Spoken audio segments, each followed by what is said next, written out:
വേദിയിൽ നേരത്തെ വന്ന് മുദ്രാവാക്യം വിളിക്കാനും മറ്റും നേതൃത്വം കൊടുക്കുന്നത് രാഷ്ട്രീയ അല്പത്തരാണ്. അത് തോന്നിയോണ്ട് അത് പറഞ്ഞു എന്ന് മാത്രം.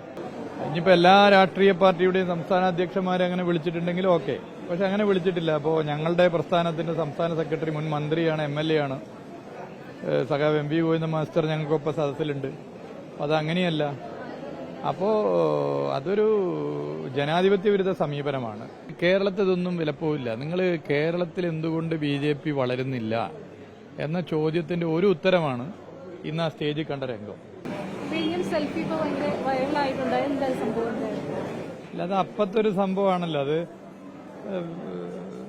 പരിപാടിയിൽ മാനദണ്ഡങ്ങൾ വേണ്ടതുണ്ടല്ലോ. പ്രധാനമന്ത്രിയുടെ ഓഫീസിൽ നിന്നും ചില മാനദണ്ഡങ്ങൾ ലംഘിക്കപ്പെട്ടു എന്ന് തോന്നുന്ന നിലയിലേക്കുള്ള ചില നിബന്ധനകൾ ഉണ്ടാകുന്നു. അത് സ്വാഭാവികമായിട്ടും ഒരു സാമൂഹിക പ്രവർത്തകൻ എന്നുള്ള നിലയിൽ, അല്ലെങ്കിൽ ഒരു പൗരൻ എന്നുള്ള നിലയിൽ അത് ചൂണ്ടിക്കാണിക്കുന്നത് ജനാധിപത്യ സംവിധാനത്തിലെ ഒരു ന്യായമാണല്ലോ.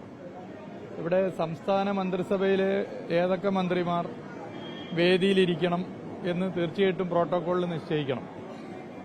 അതിന്റെ ഭാഗമായി നിശ്ചയിക്കപ്പെടുകയും ചെയ്തിട്ടുണ്ട്. ഇപ്പോൾ പോർട്ട് മന്ത്രി സ്വാഭാവികമായിട്ടും വേണം, ഫിഷറീസ് വകുപ്പ് മന്ത്രി വേണം, തിരുവനന്തപുരം ജില്ലയിലെ മന്ത്രിമാർ വേണ്ടതുണ്ട്. അതൊക്കെ തീർച്ചയായിട്ടും തീരുമാനിക്കുക. അപ്പോൾ എല്ലാ സംസ്ഥാന മന്ത്രിമാരും വേദിയിൽ തന്നെ വേണമെന്നുള്ളതിന് ഒരു നിർബന്ധമില്ല.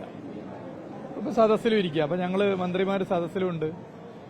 എന്നാൽ ആ കാറ്റഗറിയിൽ ഒന്നും പെടാത്ത നിലയിൽ ഒരു രാഷ്ട്രീയ പാർട്ടിയുടെ സംസ്ഥാന അധ്യക്ഷൻ, അദ്ദേഹം ഒരു ജനപ്രതിനിധിയല്ല, അദ്ദേഹം കേന്ദ്രമന്ത്രിയല്ല, അപ്പോൾ വേദിയിലിരിക്കുന്നു എന്ന് മാത്രമല്ല, പരിപാടി തുടങ്ങുന്നതിന് എത്രയോ നേരത്തെ വേദിയിൽ വരുന്നു, എന്നിട്ട് മുദ്രാവാക്യം ഉൾപ്പെടെ വിളിക്കുന്നൊരു സ്ഥിതി വരുന്നു. ഇനിയിപ്പോൾ എല്ലാ രാഷ്ട്രീയ പാർട്ടിയുടെയും സംസ്ഥാന അധ്യക്ഷന്മാരെ അങ്ങനെ വിളിച്ചിട്ടുണ്ടെങ്കിലും ഓക്കെ, പക്ഷെ അങ്ങനെ വിളിച്ചിട്ടില്ല. അപ്പോൾ ഞങ്ങളുടെ പ്രസ്ഥാനത്തിന്റെ സംസ്ഥാന സെക്രട്ടറി മുൻ മന്ത്രിയാണ്, MLA ആണ്, സഖാവ് MP ഗോവിന്ദൻ മാസ്റ്റർ ഞങ്ങൾക്കൊപ്പം സദസ്സിലുണ്ട്. അതങ്ങനെയല്ല.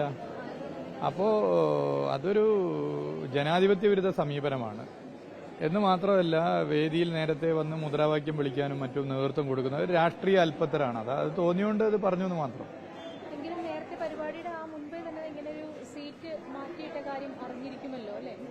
അല്ല, നമ്മളാരെങ്കിലും ഇപ്പൊ എവിടെ ഇരിക്കുന്നുള്ളൊരു പ്രശ്നമല്ല. ഞാൻ പറഞ്ഞല്ലോ, എല്ലാ സ്റ്റേറ്റ് മിനിസ്റ്റേഴ്സും വേദിയിൽ തന്നെ ഇരിക്കണം എന്നുള്ളതൊന്നും ഒരു നിർബന്ധമില്ല. പക്ഷെ ഇത് തുടർന്നുകൊണ്ടേയിരിക്കുകയാണ്. കേന്ദ്ര സർക്കാരിന്റെ പരിപാടികൾ ഇത് കാണാൻ പറ്റും. ഇപ്പൊ നാഷണൽ ഹൈവേ അതോറിറ്റി ഓഫ് ഇന്ത്യയുടെ റോഡ് ഉദ്ഘാടനങ്ങൾ ഇത് കാണാം. റോഡ് ഉദ്ഘാടനങ്ങൾ നിങ്ങൾ എടുത്തു നോക്കി ഇതേപോലെ പലതും കാണാൻ സാധിക്കും.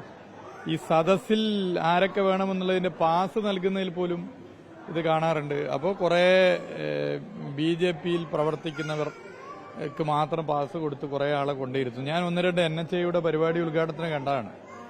പാസ് കൊടുത്തിരുന്നു. ആദ്യം മുതലേ മുദ്രാവാക്യമാണ്. ചിലരുടെ ധാരണ ഇങ്ങനെ പാസ് കൊടുത്ത് BJP പ്രവർത്തകരെ മാത്രം ഇരുത്തിയാണ്. ഇതാണ് കേരളത്തിലാകെ ജനസംഖ്യ ഇത് മാത്രമാണ് എന്നൊരു ധാരണയാണ്. അവിടെ നിന്ന് വിളിക്കുന്ന മുദ്രാവാക്യം, അവിടെ നിന്ന് ഉണ്ടാക്കുന്ന ബഹളമാണ് കേരളത്തിന്റെ ബഹളം, കേരളത്തിന്റെ ശബ്ദം എന്ന് തോന്നുന്ന നിലയിലാണ് BJP ഇത്തരം പരിപാടികളെ പ്രധാനമന്ത്രിയുടെ ഓഫീസിന്റെ സഹായത്താൽ നടത്തിപ്പിന് വേണ്ടി ഉപയോഗപ്പെടുത്തുന്നത്. എല്ലാ മാനദണ്ഡങ്ങളും ലംഘിക്കുന്നു എന്നുള്ളതാണ്. അത് തീർത്തും ജനാധിപത്യ വിരുദ്ധമാണ്. അത് ചൂണ്ടിക്കാണിക്കാൻ ഞാനൊരു സംസ്ഥാന മന്ത്രിസഭയിൽ അംഗമൊന്നാവണ്ട, ഒരു പൗരനായാൽ മതി. ഒരു പൗരൻ എന്നുള്ള നിലയിൽ അത് ചൂണ്ടിക്കാട്ടിയെന്ന് മാത്രം. അല്ല, അതൊക്കെ ഉത്തരവാദിത്തപ്പെട്ടവർ പറഞ്ഞല്ലോ. അല്ല, അതിൽ സംസ്ഥാന സർക്കാരിന്റെ നിലപാട് ബഹുമാനപ്പെട്ട മുഖ്യമന്ത്രി പറഞ്ഞു, പോർട്ട് മിനിസ്റ്റർ ഒക്കെ പറഞ്ഞു കഴിഞ്ഞ കാര്യമാണ്. അതിൽ വളരെ വ്യക്തമാക്കിയതാണ് കാര്യം.